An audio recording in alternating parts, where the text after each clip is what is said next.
Hello and welcome to our program Where God Weeps, a program where we talk about the situation of the suffering and persecuted church around the world. What is happening behind the wall that surrounds the Gaza Strip? What are the living conditions of thousands of children, the elderly, and families? How is the life of Christians in this region of Muslim majority?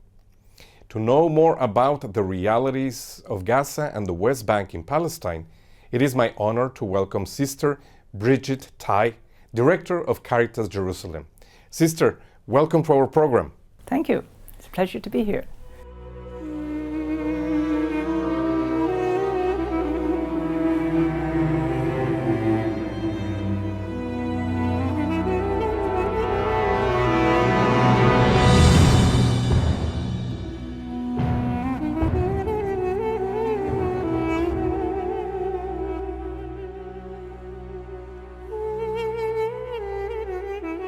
Sister, how would you describe the condition of Christians in the Middle East? In the West Bank, the Christians are concentrated mostly around the Bethlehem area, in the Bethlehem Governorate, which is Bethlehem, Beit Zahur, Beit Jala, three towns that run into one. Many of them work in like olive wood industry and business and hospitality hotels in and around Bethlehem, but many also get work permits and work in Israel. Their numbers have also decreased in recent years for different reasons. The young people grow up, they go to university, they're very dedicated to education, they go abroad to study, and many of them don't come back. And when the young people go, that means that eventually the Christian population decreases. So I have met many older people, proud parents who have grown up children, doctors, engineers, scientists, and they will proudly say, I have these number of children and they're doing well, and they're abroad. They won't come back. So the older people are there. When they die off, then they're not replaced. So for many reasons, the population of Christians are going down. Most of them economic, actually, not for any other reasons. Then in East Jerusalem, there are also many Christians, but for the similar reasons, those numbers are decreasing. In Gaza, which I know best because I lived there for 3 years, the population of Gaza in total is about 2 million, just over 2 million now, and the number of Christians there at the present time is about 1,000 persons. So that is a very, very tiny Christian community in Gaza. And most of the Christians in Gaza are Greek Orthodox, and a small number of what there they call Latin Catholics. Here we would call them Roman Catholics. In the West Bank, I'm not sure what the proportion would be, but probably more or less half and half of Latin Catholics and others. Now let's go back to Gaza Strip, Sister. Usually we don't get a very clear idea of the living conditions there. Unfortunately, in Western cultures, in Western countries, usually we get the information about violence when there are conflicts, with Israel, with neighbors. But you're there. You do your work or your ministry there. Mm-hmm. What are the living conditions of people in the Gaza Strip? The living conditions of most people in the Gaza Strip are very, very poor, and it's got worse even since I've been there. I went to live in Gaza in early 2015, very early in January 15, and even in that length of time I have seen conditions deteriorate. Water from the taps is almost all over the Gaza Strip is undrinkable because it's salty, it's contaminated. So people have to buy desalinated water, or in the camps where people don't have their own tanks, there will be points where people can go and draw desalinated water. Electricity is severely reduced. From when I first went there was electricity maybe 6 hours in 24. Gradually it went down. This time last year, which is August, very, very hot and humid in Gaza. We had electricity for as little as 2 hours per day in 24 hours, different times of day or night. Very harsh conditions. Very, very difficult conditions. So you couldn't use a refrigerator, for example, in the heat. There is food in the shops. At the beginning of the blockade, which is now in its 11th year, there was barely enough food allowed into Gaza. In recent years, there is plenty of food in Gaza if people have money to buy it. And gradually over the years, and especially in the last year, people have less and less money for all sorts of different reasons. So a lot of the people cannot buy healthy food. So the conditions, living conditions, are very, very harsh there. So as Caritas organization, Sister, what kind of services are you providing? Are you involved in education, in medical services? Caritas Jerusalem was founded in 1967 after the Six-Day War. The headquarters is in Jerusalem, so all the main sections like finance, project coordination, all of that is in Jerusalem.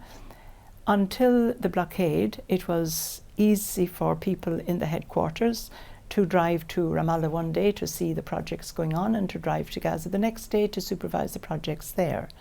But with the blockade in 2007 imposed by Israel on the Gaza Strip, it was almost impossible for people, all of whom are Palestinians, to get into Gaza.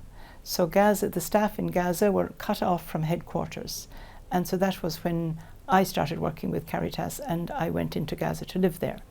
So the projects that Caritas Jerusalem facilitates or implements vary in the West Bank between healthcare, primary healthcare, a daycare centre for the elderly, food security, a training centre for women, training them in sewing and embroidery.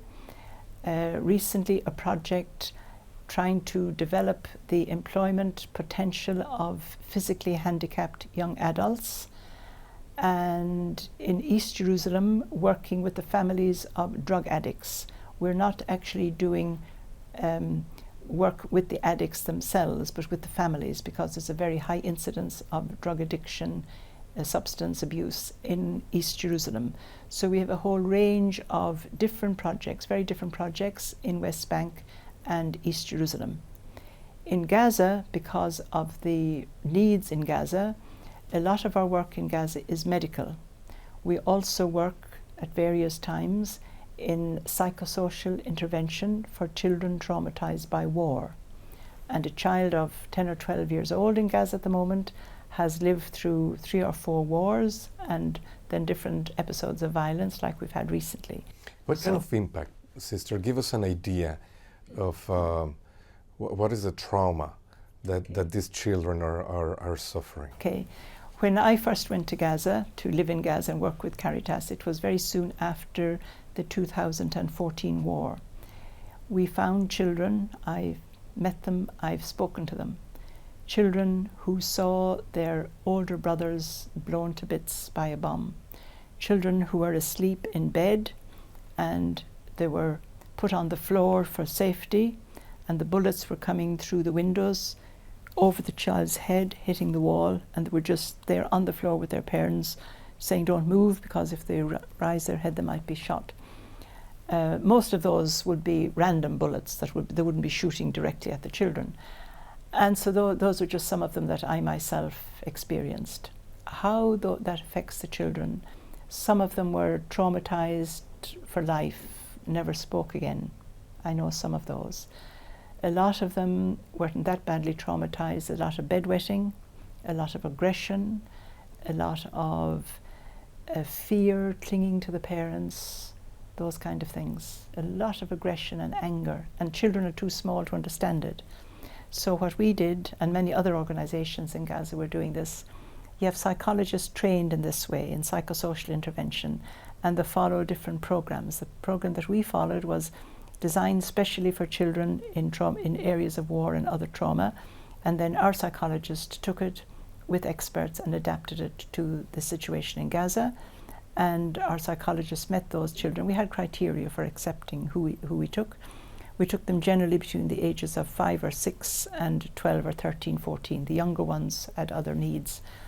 And they would go through sessions of eventually being able to recognize their anger or their aggression and being able to work through it through games, through drawing, through role play, amazing work our psychologists did with these children.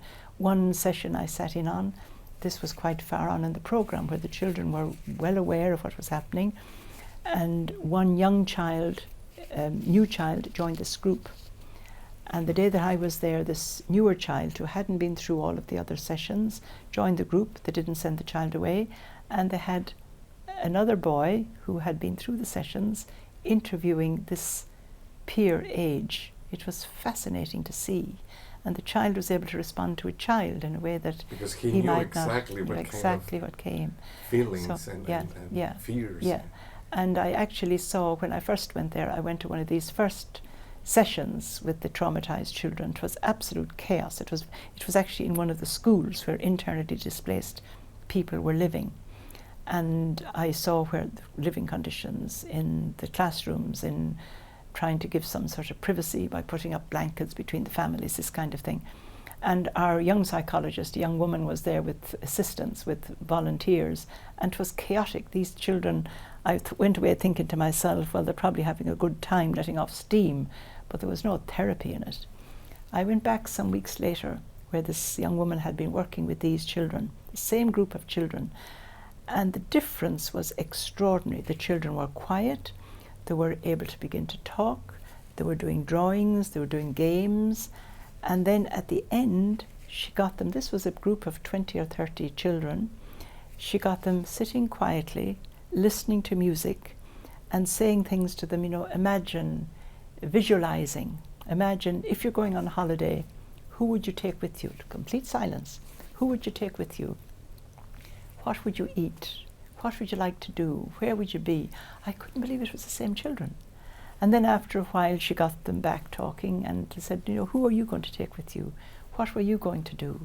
It was fascinating to see the result.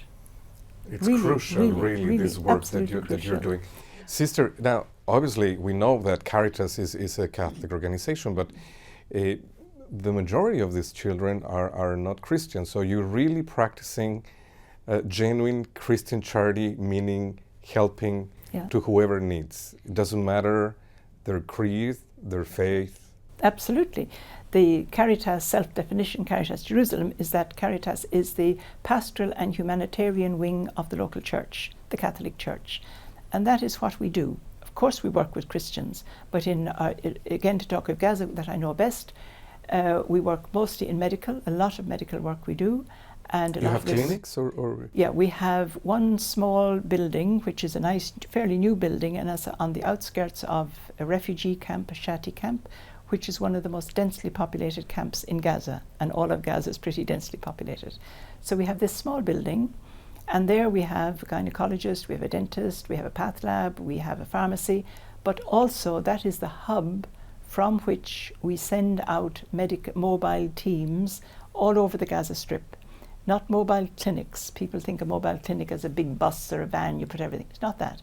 We send out a team, and they carry with them medicine, path lab equipment like a microscope, a centrifuge, also a portable ultrasound scan for pregnant women. And then we go and we form relationships, partnerships with community-based organizations, CBOs, throughout the Gaza Strip. So we will go to a CBO in part of where we've got this relationship, and they will give us, the CBO will give us a space, and we will set up our clinic there for the day. So it's a good relationship. They give us the space, we do the service, and then the people come. And at the present time, we have in Gaza, I think it is 3 or 4 of such teams. So we're working all through the Gaza Strip. Some of it ongoing, some of it more recently as a result of the violence along the border. We have 2 or 3 mobile teams, just short term, 3 months at a time, trauma clinics going to, in these distant areas, treating the less seriously wounded, mostly almost all young men shot in the legs.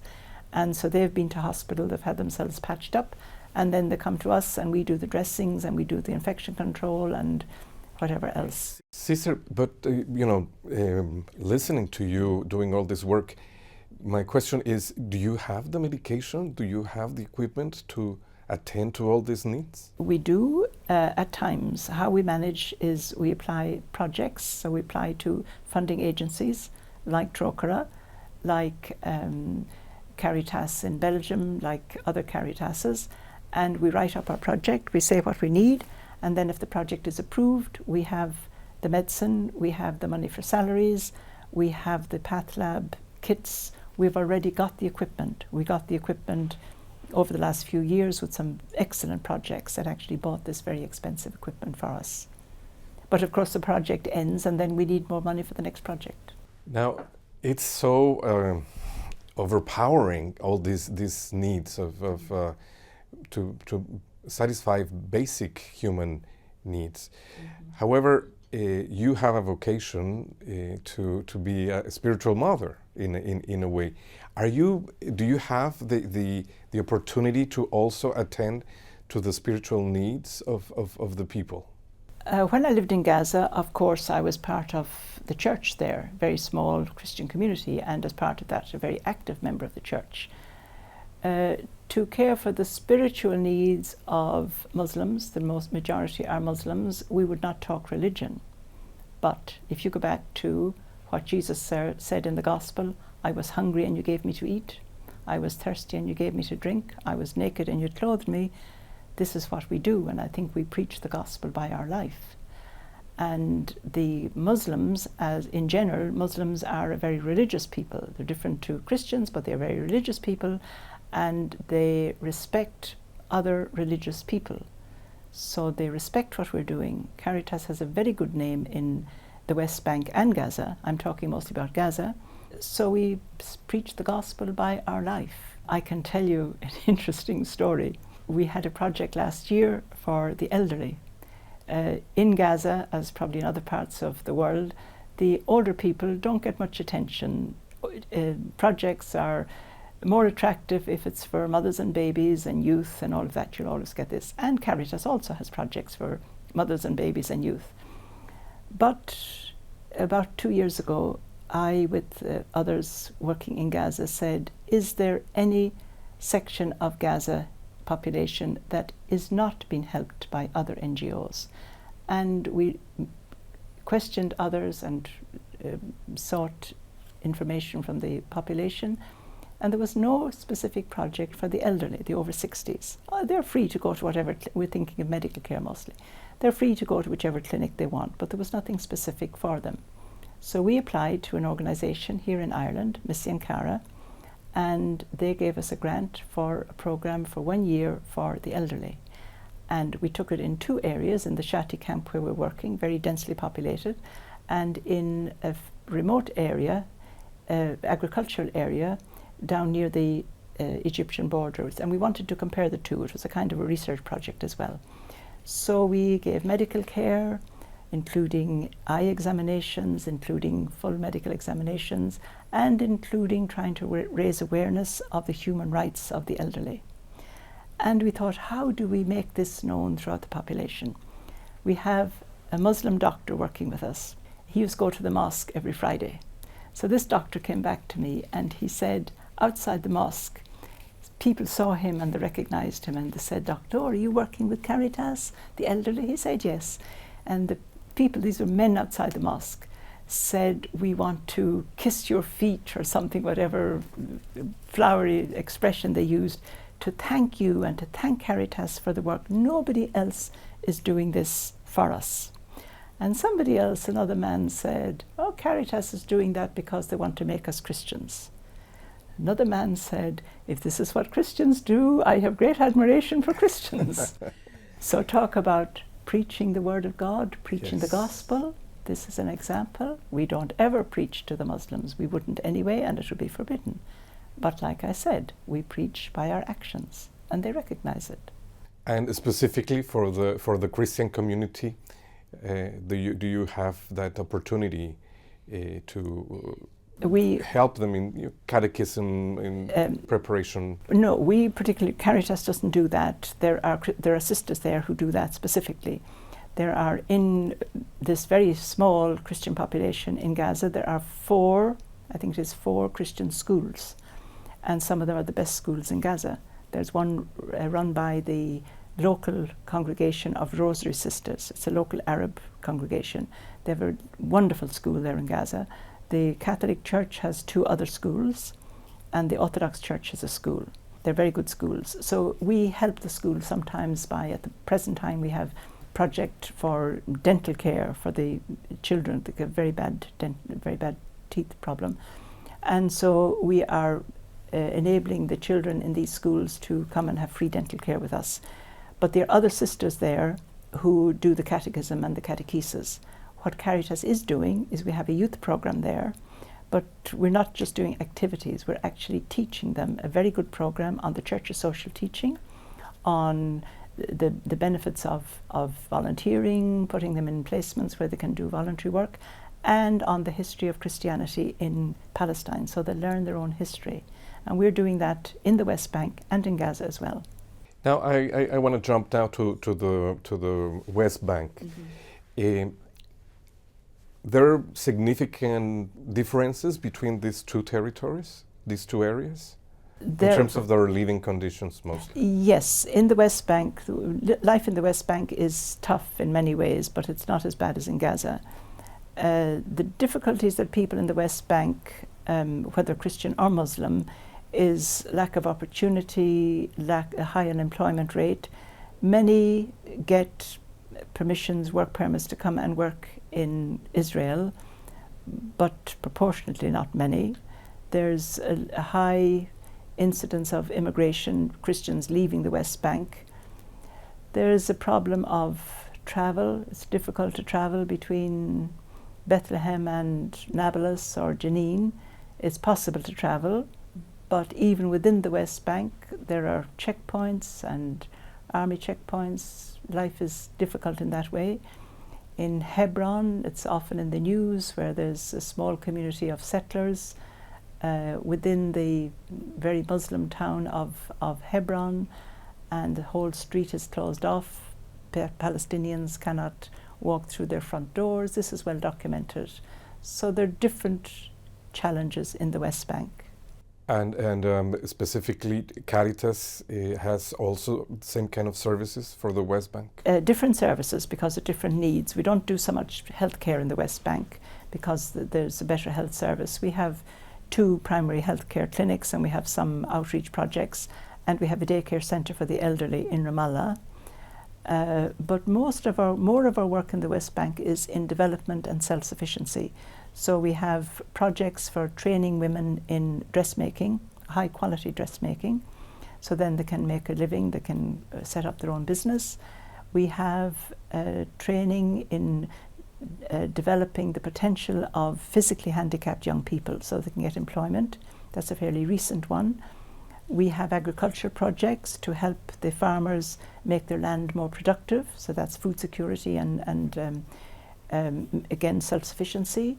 We have a microfinance small loans department with a low interest rate, so people who could not get a loan from a bank for different reasons, if they qualify, can get a loan from Caritas. A little business. Small business, exactly. So it's more in development, self-sufficiency, food security, but a little bit of healthcare as well. Sister, it's really impressive, for a lack of a better word, the work that Caritas is doing, and you particularly, your personal contribution. Yeah, Caritas does amazing work. We're not very good at making known what we do, but we do more than we actually portray in our literature or anything, so we may need to increase that a bit, but I prefer to know that we're doing more work than we speak about than if it was the other way, that we were saying more than we're actually doing. But Caritas does amazing work, and I'm honoured to be part of it. And really, I want to thank you for this opportunity, because precisely this kind of program wants to do that, to show to the world the impressive work that many Catholic organizations do around the world, but particularly Caritas in Gaza has an extraordinary impact. I don't know what would be of the population without the work that you're doing. I have to say Caritas is doing amazing work in Gaza, as are other organizations like Catholic Relief Service, like other Médecins Sans Frontières. There are many, many people working in Gaza, and without this overseas aid, the people couldn't live. That is the unfortunate reality. So we do what we can, but we hope and pray for peace, and real peace and freedom and settlement for these people. Sister, thank you very much for being with us. It's lovely to be with you. Thank you. And thank you, ladies and gentlemen, for being with us in another program of Where God Weeps. If you want to know more about the work that the Church is doing in the Holy Land, in the Middle East, specifically in Gaza Strip, we encourage you to contact the information at the end of this program. Thank you, and God bless.